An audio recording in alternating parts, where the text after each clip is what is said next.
What's going on? You clicked on this video because you want to learn how to do your first pull-up. So how do you do it? It seems complicated at first. I remember when I first started and I had to figure out how to do my first pull-up, but here is how you get started.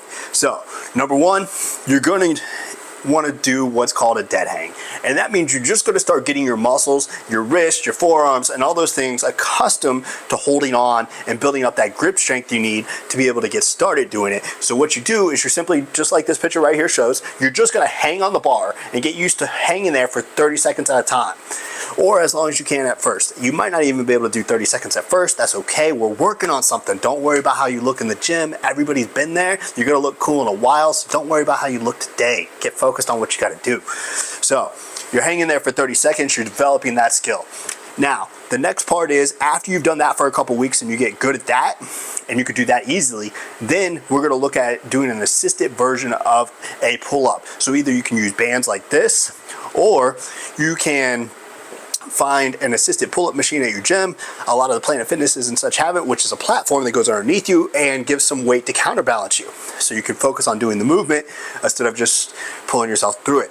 That's going to allow you to build the strength to be able to get in the movement with a little bit of assistance, taking that extra weight off your body so you can get up.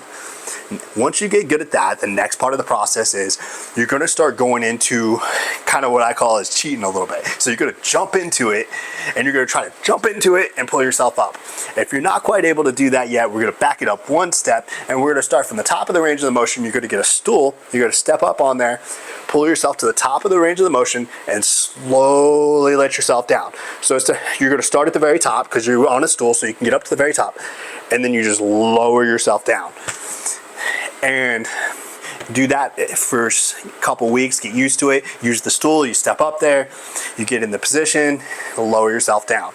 Once you can do that, then you can go back to the other step we just talked about, which is where you can kind of start cheating. Jumping into the top instead of using the stool, and then lowering yourself down slow. Jump into it, and then lower yourself down slow. From there, you're going to start working on actually doing a quality one, which is where you're going to do one rep at a time, and you're going to get one good clean pull up, and then from there, all you got to do is just keep working your way up. You've got this nailed at that point, and it just gets easier and easier and easier. And like anything else, if you stop doing pull-ups for a little while, even myself, if I stop doing them for a month and I go back to it, I might get 5 or 6 and bam, I'm like, whoo.